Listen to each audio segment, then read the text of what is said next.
आइए भक्तों, आज सुनते हैं जीवित पुत्री का व्रत कथा। तो एक बार बोलिए प्रेम से गौरी पुत्र गणेश भगवान की जय। इस कथा को सुनने से संतान दीर्घायु होती है। तो यह कथा आप लोग संपूर्ण सुने, इससे आपके पुत्र पर कोई भी चीज की बाधा नहीं होगी। एक बार नैमिषारण्य के निवासी ऋषियों ने संसार के कल्याणाथ सूत जी से पूछा, हे सूत, करार काली काल में लोगों के बालक किस तरह दीर्घायु होंगे, सो कहिए। सूत जी बोले, जब द्वापर का अंत और कलयुग का आरंभ था, उसी समय बहुत सी शोकाकुल स्त्रियों ने आपस में सलाह की थी कि क्या इस कलयुग में माता के जीवित रहते पुत्र मर जाएंगे। जब वे आपस में कुछ निर्णय नहीं कर सकी तो गौतम जी के पास पूछने के लिए गई। जब उनके पास पहुंची तो उस समय गौतम जी आनंद के साथ बैठे थे। उनके सामने जाकर उन्होंने मस्तक झुकाकर प्रणाम किया। तदंतर स्त्रियों ने पूछा, हे प्रभु, इस कलयुग में लोगों के पुत्र किस तरह जीवित रहेंगे, इसके लिए कोई व्रत या तप हो तो कृपा करके आप बतलाइए। इस तरह उनकी बात सुनकर गौतम जी बोले, आपस में वही बात कहूँगा जो मैंने पहले से सुन रखा हूँ। गौतम जी ने कहा, जब महाभारत युद्ध का अंत हो गया, दोनों पुत्र अश्वत्थामा के द्वारा अपने बेटे को मारा देखकर सब पांडवों ने बड़े दुख हुए। तो पुत्र के शोक से व्याकुल होकर द्रौपदी अपनी सखियों के साथ ब्राह्मण सेठ धम्मे के पास गई और उसने धम्मे से कहा, हे विपेंद्र, कौन सा उपाय करने से बच्चे दीर्घायु हो सकते हैं, कृपा करके ठीक ठीक कहिए। धोमे बोले, सतयुग में सत्य वचन बोलने वाला, सत्याचरण करने वाला समदर्शी जितवाहन नामक एक राजा था। एक बार वह अपनी स्त्री के साथ अपने ससुराल गया और वहां रहने लगा। एक दिन आधी रात के समय पुत्र के शोक से व्याकुल कोई स्त्री रोने लगी, क्योंकि वह अपने बेटे के दर्शन से निराश हो चुकी थी। उसका पुत्र मर चुका था। वह रोती हुई कहती, हाय, उस बुढ़िया माता के सामने मेरा बेटा मरा जा रहा है। उसका रुदन सुनकर राजा जितवाहन का मानो हृदय विदीर्ण हो गया। वह तत्काल उस स्त्री के पास गया और उससे पूछा, तुम्हारा बेटा कैसे मरा है। बूढ़ी माता ने कहा, गरुड़ प्रतिदिन आकर गांव के लड़कों को खा जाता है। इस पर दयालु राजा ने कहा, माता, अब तुम रो मत, आनंद से बैठो, मैं तुम्हारे बच्चे को बचाने का यत्न करता हूँ। ऐसा कहकर राजा उस स्थान पर गया जहाँ गरुड़ आकर प्रतिदिन मांस खाया करता था।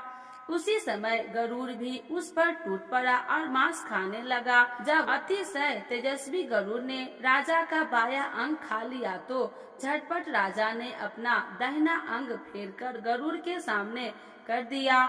यह देखकर गरुड़ जी ने कहा, तुम कोई देवता हो, कौन हो तुम, मनुष्य तो नहीं जान पड़ते। अच्छा, अपना जन्म और कुल बताओ। पीड़ा से व्याकुल मन वाले राजा ने कहा, हे पक्षीराज, इस तरह से प्रश्न करना व्यर्थ है। तुम अपनी इच्छा भर मेरा मांस खाओ। यह सुनकर गरुड़ रुक गए और बड़े आदर से राजा के जन्म और कुल की बात पूछने लगा। राजा ने कहा, मेरी माता का नाम शिव्या है और मेरे पिता का नाम शालिवाहन है। सूर्य वंश में मेरा जन्म हुआ है और जितवाहन मेरा नाम है। राजा की दयालुता देखकर गरुड़ ने कहा, हे महाभाग, तुम्हारे मन में जो अभिलाषा हो वह वर मांगो। राजा ने कहा, हे पक्षीराज, यदि आप मुझे वर दे रहे हैं तो वर दीजिए कि आपने अब तक जिन प्राणियों को खाया है वे सब जीवित हो जाए। हे अश्वमानी वन, अब से यहाँ बालकों को न खाए और कोई ऐसा उपाय करे कि जहाँ से उत्पन्न हो वे लोग बहुत दिनों तक जीवित रहे। धोमे ने कहा कि राज गरुड़ राजा को वरदान देकर स्वयं में अमृत के लिए नागलोक चले।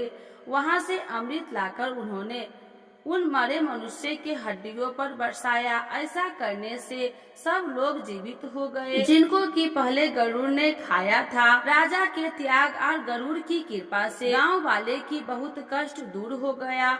उस समय राजा के शरीर की शोभा दुनी हो गई थी। राजा दयालुता देखकर गरुड़ ने फिर कहा, मैं संसार के कल्याणार्थ एक और वरदान दूंगा।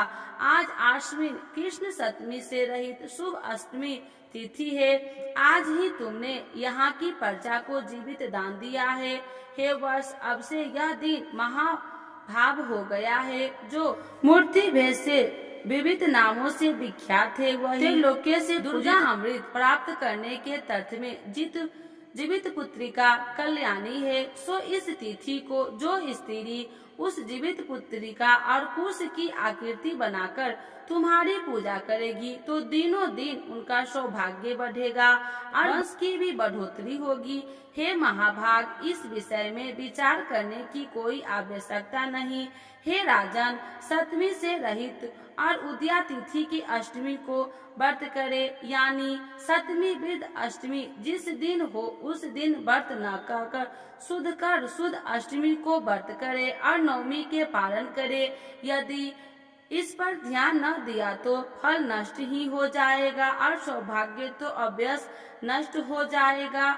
जितवाहन को इस तरह का वरदान देकर गरुड़ वैकुंठ धाम को चले गए और राजा भी अपनी पत्नी के साथ अपने नगर को वापस चले गए।